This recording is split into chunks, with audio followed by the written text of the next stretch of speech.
Senhor Jesus para todos os nossos irmãos. É com muita satisfação e alegria que nós estamos fazendo mais um vídeo, amém, de estudo, e eu tenho estado com muita satisfação porque temos visto o resultado. Pessoas têm nos notificado, têm comentado que a intenção nossa realmente é tirar dúvida, é edificar, gerar crescimento, é abrir a visão, é levar uma conversão, a uma busca dessa conversão. Amém? E hoje eu quero trazer para vocês um estudo um pouco polêmico, né? Eu quero te chamar a atenção para você permanecer até o final desse estudo. Sempre é com um objetivo meio didático, dinâmico, para poder você não se fadigar, mas o estudo é como devemos usar o nosso corpo. Como devemos usar o nosso corpo. Então fica conosco até o final, né? Ative o sininho, dá o seu like, amém? Compartilhe para que você possa, né, receber todas as nossas notificações e ser abençoado pela palavra de Deus. Amém? Então, irmãos, vamos estar usando o texto de 1 Coríntios, capítulo 6, versículo 19. Eu gostaria que você pudesse acompanhar, né, onde você estiver. Se caso não puder, você vai ter como referência já para estar aí baseando todas as suas dúvidas em relação às referências que nós estaremos dando. 1 Coríntios capítulo 6, versículo 19, está registrado desse jeito, ó. Ou não sabeis que o nosso corpo é o templo do Espírito Santo e que habita em vós, proveniente de Deus, e que não sois de vós mesmos, porque foste comprado por um bom preço. Glorificai, pois, a Deus no vosso corpo e no vosso espírito, os quais pertencem a Deus. Então você vê que o apóstolo Paulo, ele está escrevendo à igreja de Coríntios e trazendo essa informação aqui fundamental a respeito do corpo. Esse corpo aqui, só para notificar, é o corpo físico mesmo, não é? Nós somos tricotômicos, corpo, alma e espírito, né? Ou seja, se divide em duas grandes partes, a parte espiritual e a parte física. A parte espiritual é a alma e o espírito, e a parte do corpo ou matéria é o templo do Espírito Santo, é a parte tangível, tocável, material. Então nós vemos aqui que Paulo não está falando diretamente da parte espiritual, que é a alma e é o espírito. O espírito é o fôlego de vida, que vai voltar para Deus, e a alma é a nossa parte interior, a nossa consciência, o nosso sentimento. Amém? Então, aqui ele está falando exatamente da parte física, o corpo físico. Amém? E não a parte espiritual. Então, entendendo isso, eu quero que você, seja esclarecido do que o que nós estaremos falando aqui é literalmente da nossa matéria, da parte física, para não haver dúvida. Amém? E ele vai falando aqui, Paulo vai ratificar aqui que nós somos o templo do Espírito e que esse corpo foi comprado por Deus. Então não nos pertence, agora pertence a Deus. E aí a ordem é glorificai a Deus no vosso corpo.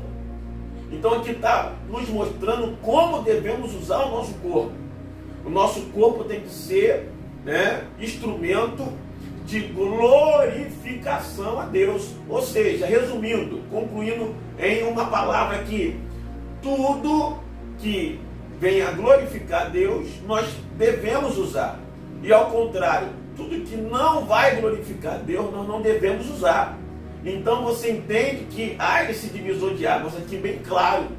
Amém? E aí aqui vai nos mostrando que se Deus comprou o nosso corpo, e se o nosso corpo não nos pertence, aí vai aqui, na verdade, unir no versículo, aqui no versículo 12, que na verdade faz parte do mesmo contexto, na verdade, inicia no próprio versículo 12, vai dizendo que tudo nos é lícito, mas nem tudo nos convém. Todas as coisas são lícitas, mas eu não me deixarei dominar por nenhuma delas. Então, vai nos mostrando que tudo é lícito, mas nem tudo nos convém. Por quê? Porque agora, mesmo eu tendo esse livre-arbítrio, amém? Mas eu entendo, né, por Cristo, que nele nós fomos comprados. Então agora eu não posso fazer o que eu quero, porque tem pessoas que é assim, né? Quem manda sou eu que sei, eu que faço, eu decido o que eu quiser colocar, eu faço, esquecendo que não é assim, amém? Então, não é desse jeito que a gente tem que ter o nosso pensamento, amém?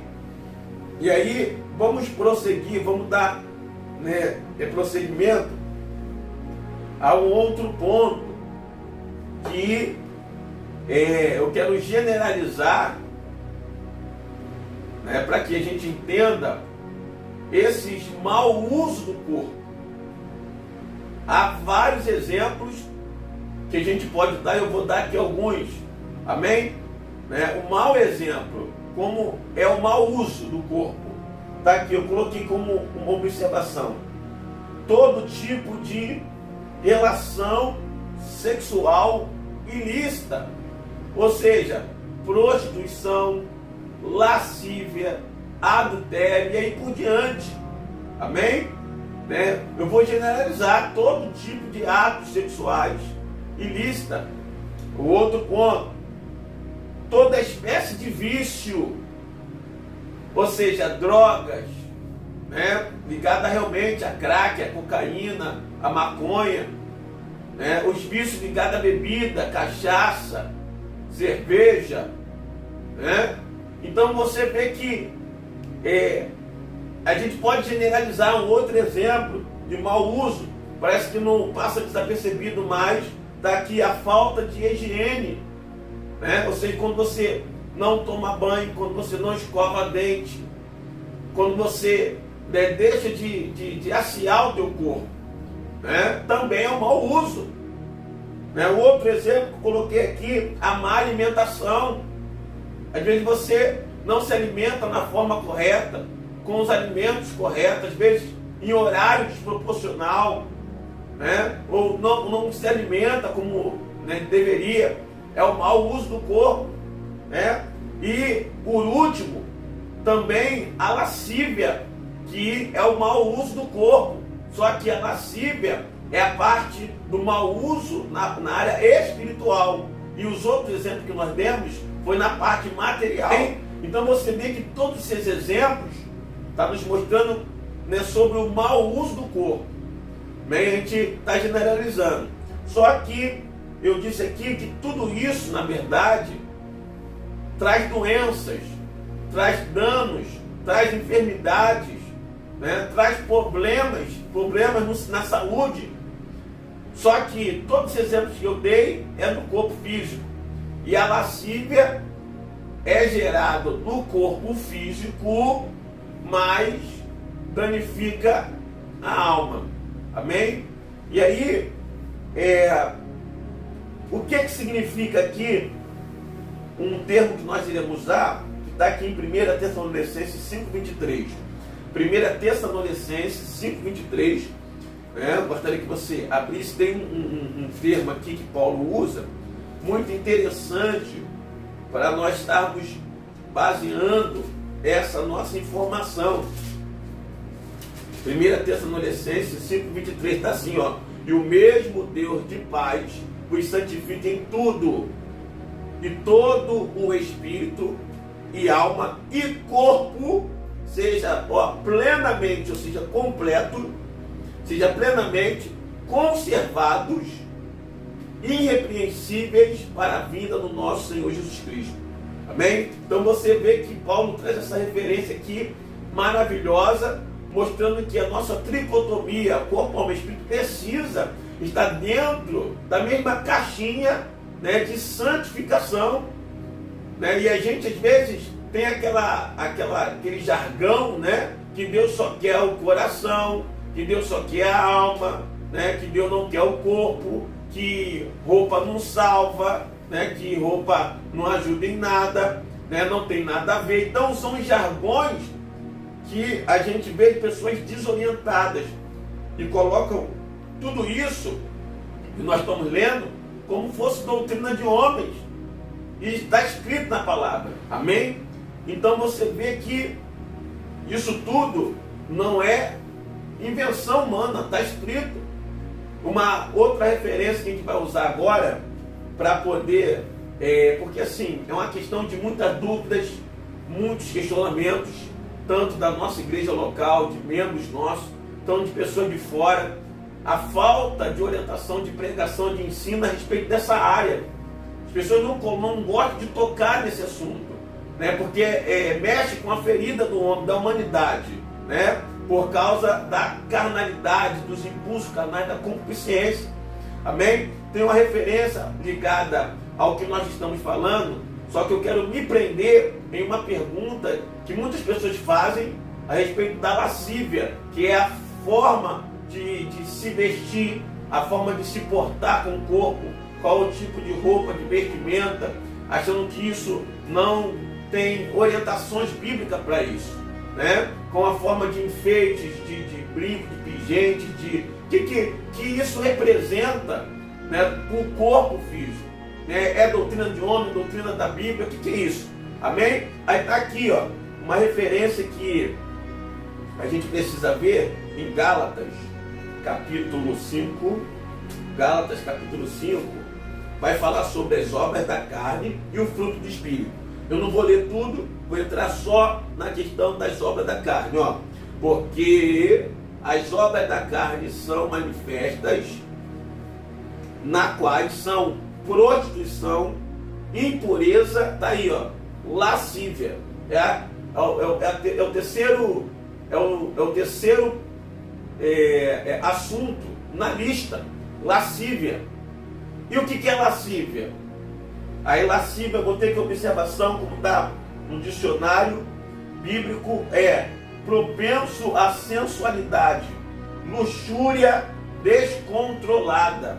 Ou seja, alguém que provoca sensualidade, alguém que atiça, alguém que chama atenção a outra pessoa através do seu corpo. E aí, a Bíblia vai orientar que quem pratica tais coisas não herdarão o reino dos céus. Então, será que a forma de a gente vestir, de a gente se portar, será que as vestimentas, todos esses aparatos, será que não influencia exatamente na lascívia? Será que isso não tem a ver com a salvação? Será que não implica na salvação? Se aqui vem dizendo que lascívia está junto desse conjunto de obras da carne, e que a Bíblia é bem explícita dizendo que quem pratica tais coisas não herdarão o reino dos céus. Será que isso não leva à salvação? Porque tem pessoas que falam, a roupa não salva. É claro que exatamente só a roupa por si só não salva, mas quem é salvo se santifica. Amém? E aí, tem duas referências aqui para a gente estar entrando e finalizando esse estudo, que está em 1 Timóteo, capítulo 2, versículo 9.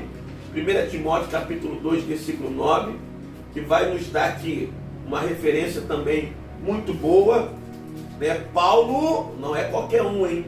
É Paulo escrevendo ao seu filho na fé, Timóteo, como pastor, ele era pastor, amém, um jovem pastor, para que repassasse isso à sua igreja, ou às igrejas, amém? E aí, olha o que Paulo escreve para Timóteo.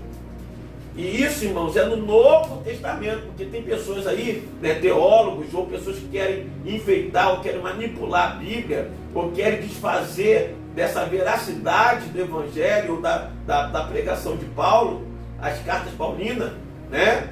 E esquece que é para a igreja.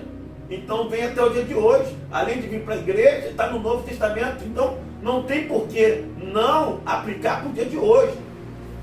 E aí, olha o que diz 1 Timóteo capítulo 2, versículo 9, diz assim, ó, que do mesmo modo as mulheres se ataviem em traje honesto, com pudor, modesta, não com tranças, ou com ouro ou pedras preciosas, os vestes preciosas, mas como convém a mulheres que professam a servir a Deus com boas obras. Amém? Então Timóteo recebe a orientação de Paulo. Agora Pedro também, que é das colunas, dos pilares da igreja, ou um dos principais, ou o principal, amém? Como você queira interpretar. Aí, o apóstolo Pedro escreve que essa referência, 1 Pedro capítulo 3, versículo 1 até o 5, olha que ele escreve: semelhantemente vós mulheres, sede sujeitos aos vossos próprios maridos, para que também, se algum não obedece à palavra, pelo procedimento de sua mulher, seja ganho sem palavras, considerando a vossa vida casta em temor. O enfeite dela não seja o exterior, no frisado dos cabelos, no uso de joias de ouro, na compostura de vestes, mas como um homem encoberto no coração, no incorruptível traje de um espírito manso e quieto, que é precioso diante de Deus, porque assim se adornaram também antigamente as santas mulheres que esperavam em Deus e estavam sujeitas aos seus próprios maridos. Então você vê que Pedro dá essa orientação, né? Porque irmãos, qual é a intenção de uma mulher ou um homem produzir sensualidade a outro? Qual é a intenção de chamar a atenção de outra pessoa? Amém? Porque tem pessoas que falam, problema daquela pessoa que está me cobiçando. A cobiça é pecado, mas também é problema daqueles que geram esta cobiça, que é a lascívia. E aí, para que isso? Paulo está orientando aqui que as mulheres devem ser castas, devem ser sujeitas aos seus maridos. Ou seja, mostrando que a minha forma de proceder tem que ser para o meu marido e não para outras pessoas. Né? Tem pessoas que se vestem de uma forma tão... a palavra é tão sensual que você não sabe identificar se é crente ou não, porque esquece o que está escrito sobre isso na palavra de Deus. E hoje a palavra não tem nada a ver. Como que não tem nada a ver se está escrito aqui? Amém? O que você vai mostrar, tem que mostrar para o teu esposo. E o que ele vê em quatro paredes, sem roupa. Então por que você está preocupada de andar em sensualidade? E nós estamos falando aqui de veste, mas todo esse amparato, olha o que diz a Bíblia. Amém? Com pingentes, com pedras preciosas, né, com ouro, coisas que hoje a gente abre mão, como não havendo leis contra isso. Amém? E aí, meu querido, minha querida, que esta palavra venha entrando no teu coração, leia essa referência com calma, pega novamente esse estudo, rebusque, né, e você vai entender qual é a vontade de Deus sobre esse assunto. E você vai ser edificado para a glória de Deus. Amém? Então Deus te abençoe, que você venha ter aprendido muito, mais um estudo para a nossa edificação. Amém? E que Deus possa te abençoar em nome de Jesus.